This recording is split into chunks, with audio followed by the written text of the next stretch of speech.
Hello and welcome to today's edition of Motivational Minds Radio. This is the program where we get to take a closer look into the minds of the authors who put the magic words on the page for us, for our reading pleasure, and for us to stay motivated, keep inspired, and get prepared for the adventures that life throws at us each and every day.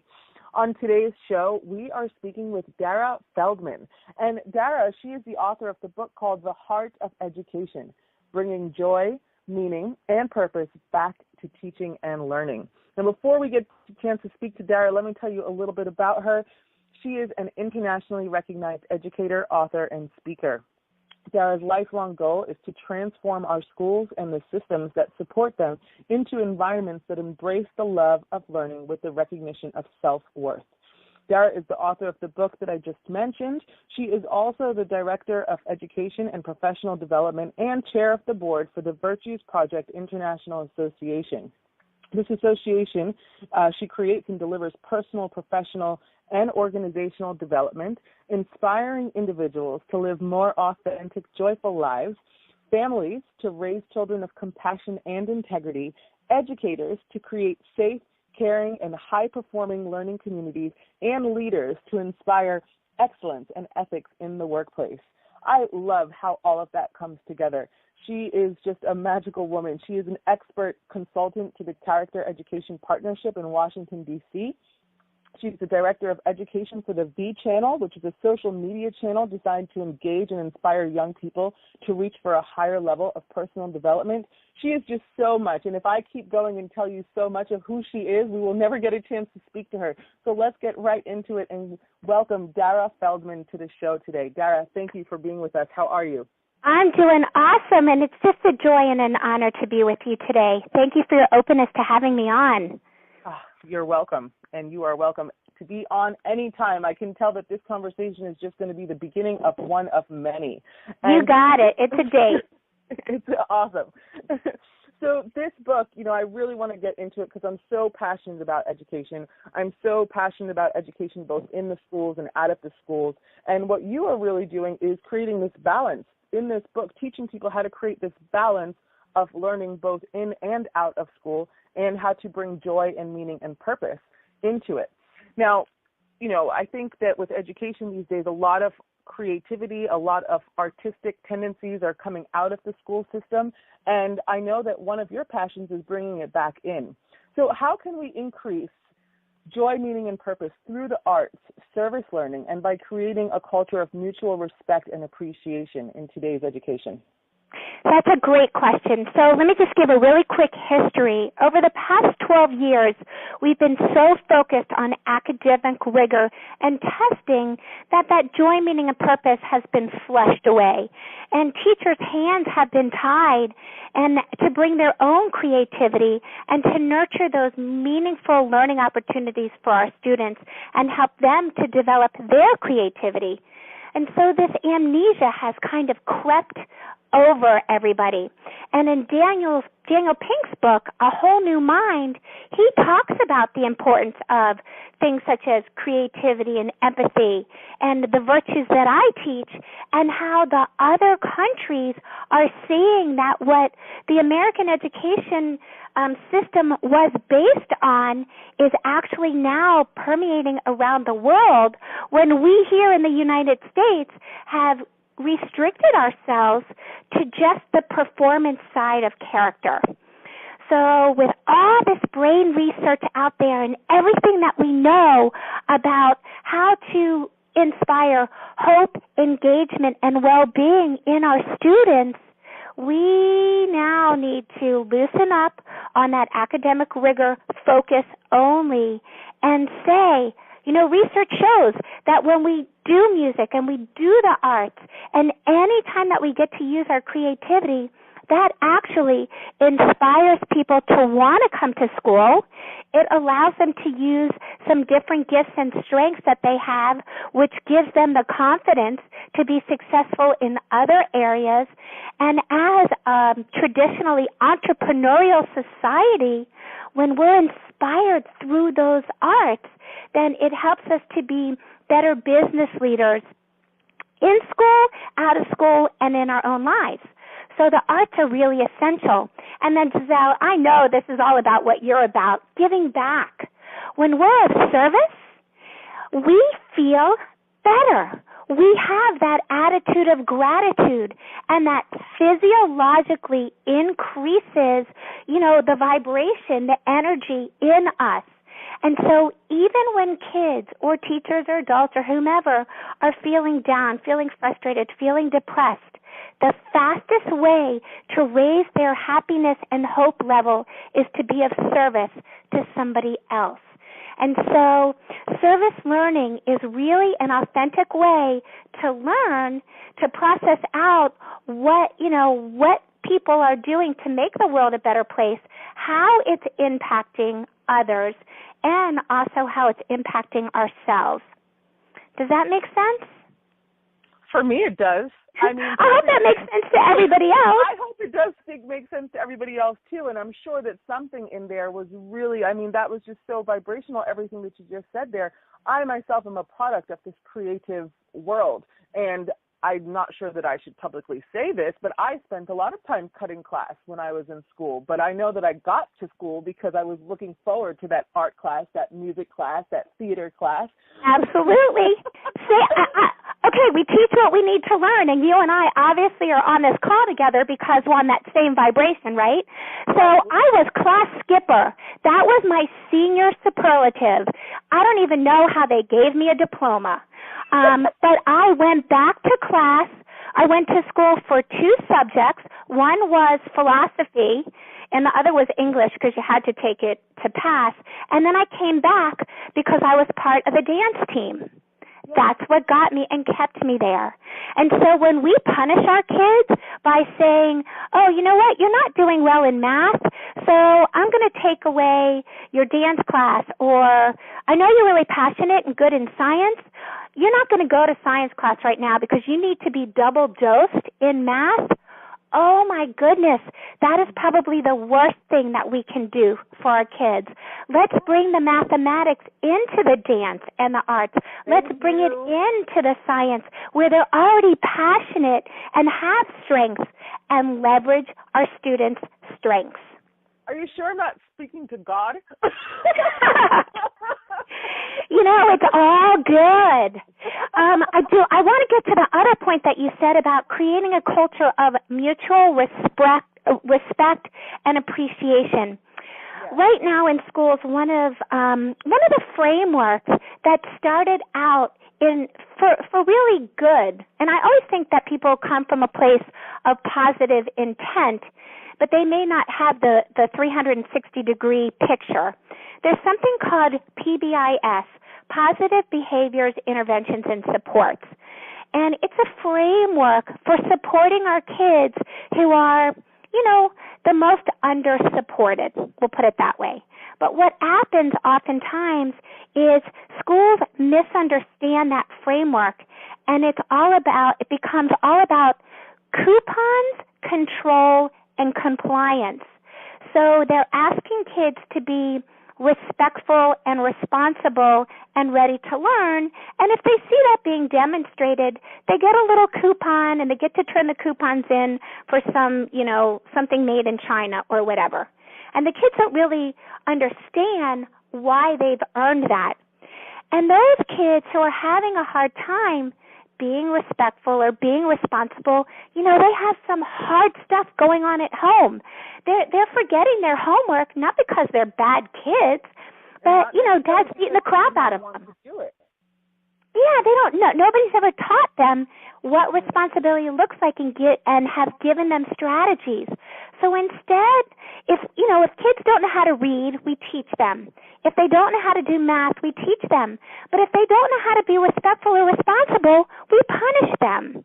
And that's what my book is about. That's about helping kids to know their inherent value, to be able to speak a language that honors the virtues that they have in them and gives them the evidence so that it helps them know what respect and responsibility looks like.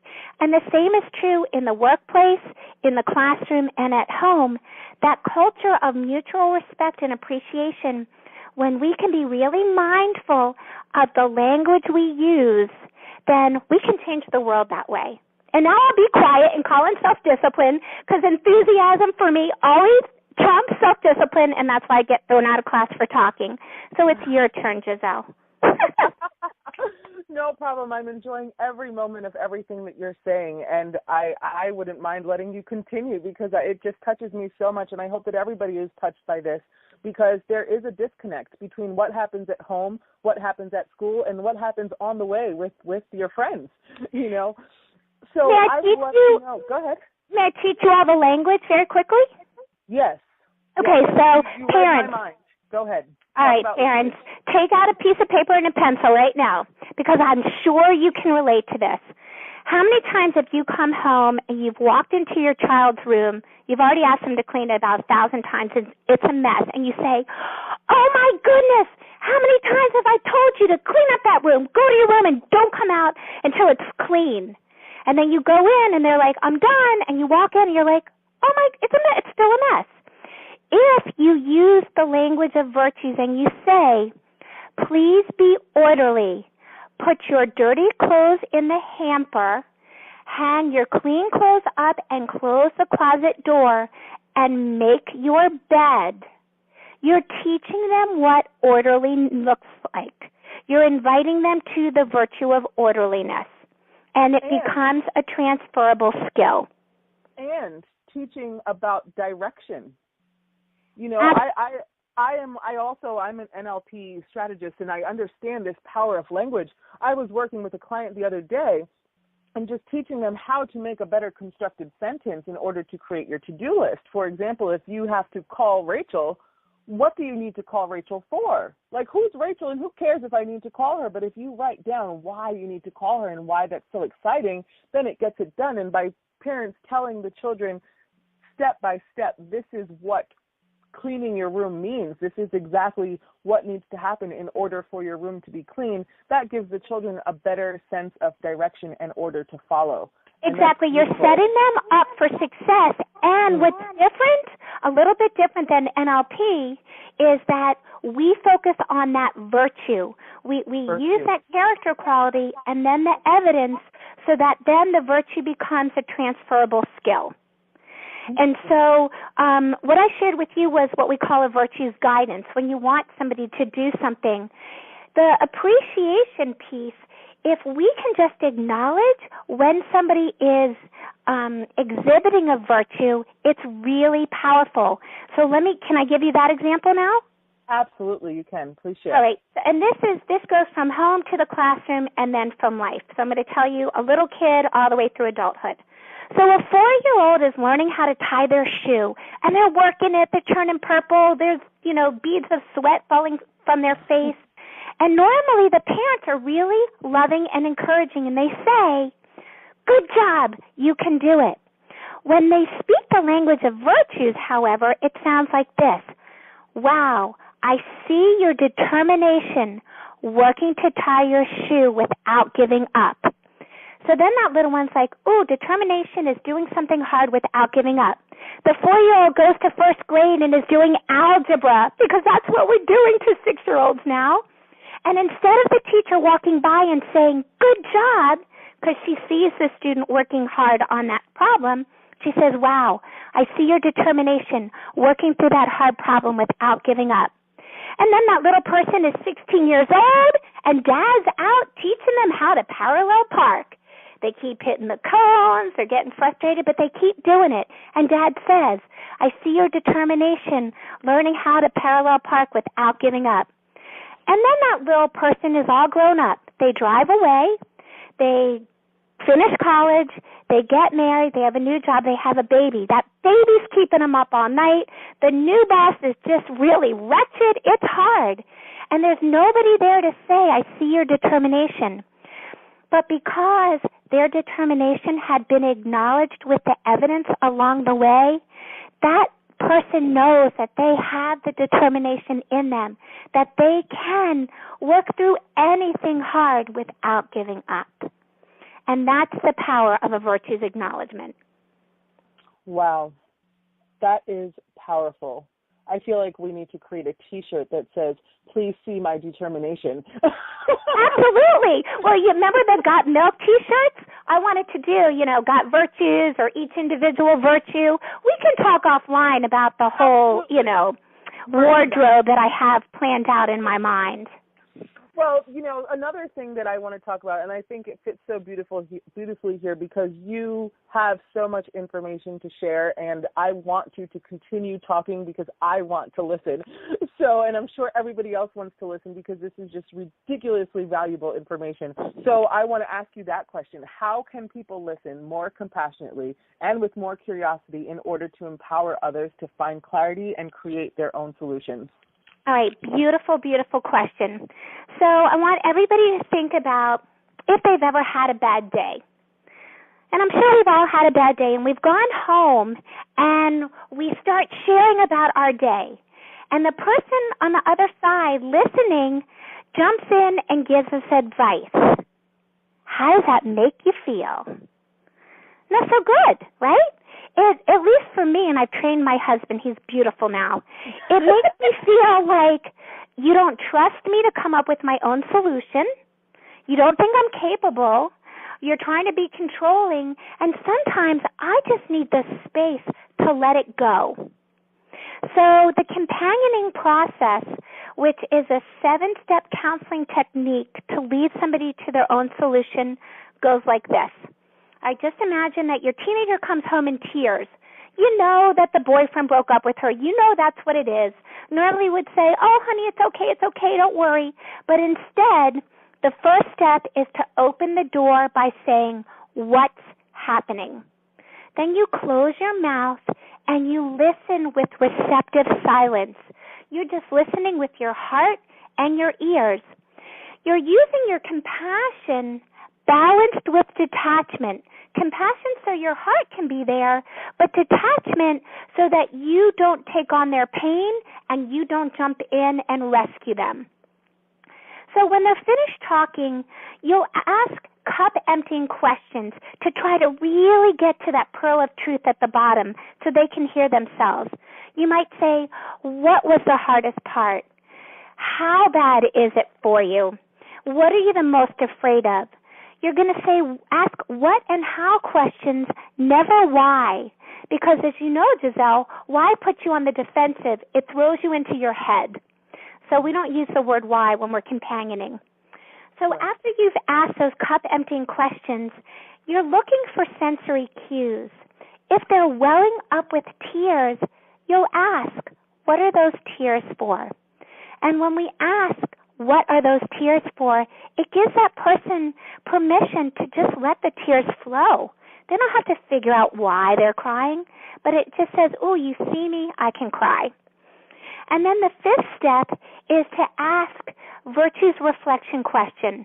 So you might say, what virtue will help you in this situation? Or you could invite them to a virtue that you think might be helpful. So, sweetie, what's going to give you, the courage to just move forward and give your boyfriend some space? And then they'll share.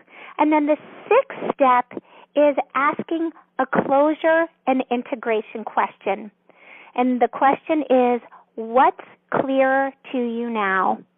When we ask what's clearer to you now, it allows that person to take that moment to get that clarity, get in touch with what they're feeling, and come up with a solution. And if they don't and they want you to give advice and they ask you, then that's fine. But unless they invite you to give advice, we just keep on the path. And we close the companioning process with a virtues acknowledgement. You know what, sweetie? I want to acknowledge you for your dignity, knowing that this relationship wasn't in your best interest. And if those 7 steps of asking what happened, listening with receptive silence, cup-emptying questions, sensory cues, virtues, reflection question, closure and integration, and a virtues acknowledgement is too much to remember, then this is the shortcut. You say, what's happening? Close your mouth, open your heart, just listen, and when they're done, give them a virtues acknowledgement. Beautiful. And in that, I hope that you guys have a pen and paper and you took that down. And if you did not, I will make sure that we have got these points listed on our site for you so that you can take them and start to practice them in your daily lives. I can give you the handout, Jeselle, if you want. It's actually under resources on my website, but I'm happy to give you, I used to call it a cheat sheet before I got all virtuous. Now I call it a helpful handout. So I can send that to you. Okay, I would love that. Thank you. And we can go ahead and post that on our page. So you had mentioned that while you're listening, now we're listening after we've asked what happened, and when the person invites for our information, how do you recognize these teachable moments? When is it okay to come in and say something back? And what is right to say? Well, so one of the things is, to do the reflective listening, so you mirror back what you think you heard. So what I think I'm hearing is, and what I now say is, are you open for coaching or open for feedback? And if they say yes, then I just say, you know what, this is what I hear. This is my experience, strength, and hope, or this is just my perspective. Take what you like and leave the rest. And if they say, I'm not open for coaching, or I don't want feedback, or not right now, then it's really important that we be respectful of that boundary. And now, there are some times when you're in the companioning process and you hear something where, you're concerned, maybe the person is suicidal, maybe the person's going to do something that's not safe for somebody else. Then you step out of companioning role. You call the crisis center, you call 911, or you do what you need to do. But you'll know in those rare cases when that happens. Mm-hmm. Absolutely. Well, guys, we've been talking to Dara Feldman, and her book, again, is called The Heart of Education, Bringing Joy, Meaning, and Purpose Back to Teaching and Learning. To find out more about Dara, you can go to her website. It's www.darafeldman.com. It's DARAFELDMAN.com, and I will post that on our site for you guys. And I have, joy, meaning, and purpose. To me, all of that equals fun. And I really just, the shortened title I see here is How to Make Learning Fun Again. So what would you want your readers to take away? What's the top thing you want them to take away from this book? So the top thing is we are all born with all the virtues in us in potential. We all are noble beings. And when we're mindful of our language, then we can honor one another from that place of inherent nobility. And the homework for everybody listening, actually, if you go to my site, darafeldman.com, under resources, and you click on the Virtues Project, you can do a virtues pick, and those cards will help you to deepen in your understanding of what these individual character qualities are and how to speak the language. So your homework is to honor yourself and others as noble beings and practice this language for the rest of your lives. Beautiful. I love it. Thank you so much, Dara. And one thing, if you could just do for us, just put a definition for us of virtues. What exactly does virtue mean? Oh, great question, because sometimes people freak out and they think it's a particular religious or a particular political party. Virtues are universal positive qualities of character. Universal positive qualities of character agreed upon by all of humanity. Now, like example, respect. Everybody agrees respect is important, but what respect looks like here in your home or in your school or your business or our country might be a little bit different. So it's important that the folks in your family, school, community, culture, whatever, agree on that definition. But universal positive qualities of character. Beautiful. Wow. Are there any, I would like to know, what would you tell your 9th grade self? If you knew what you knew then, what would you tell your 9th grade self? Oh, I love this question because, do you know the song My Wish? Famous country artist. I can't believe I'm blocking out his name. It'll come to, Brad Paisley. So I often have adults do this exercise, but I've never done it myself. I would tell my 9th grade self that all of the challenges that I had growing up, the sexual abuse, growing up in the alcoholic family, being the heaviest kid, all the eating disorders, the bullying, all of that stuff, that those were gifts. And that as long as I stayed on the path and trusted that eventually a beautiful garden would grow from all of the manure that sometimes early childhood and adolescence gives us. But it's all going to be beautiful as long as I stay on that path and know that there are teachable moments and life is worth living. Wow.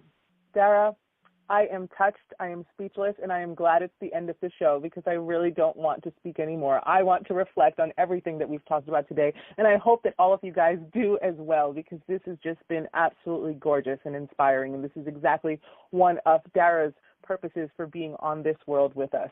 So, Dara, thank you so much for being with us. The book, again, is called The Heart of Education, Bringing Joy, Meaning, and Purpose Back to Teaching and Learning. And this has been Motivational Minds Radio with Jeselle, and we will be back again next week. Take care, guys. Thank you, Jeselle. I'm so grateful for this opportunity. Lots of love to everybody.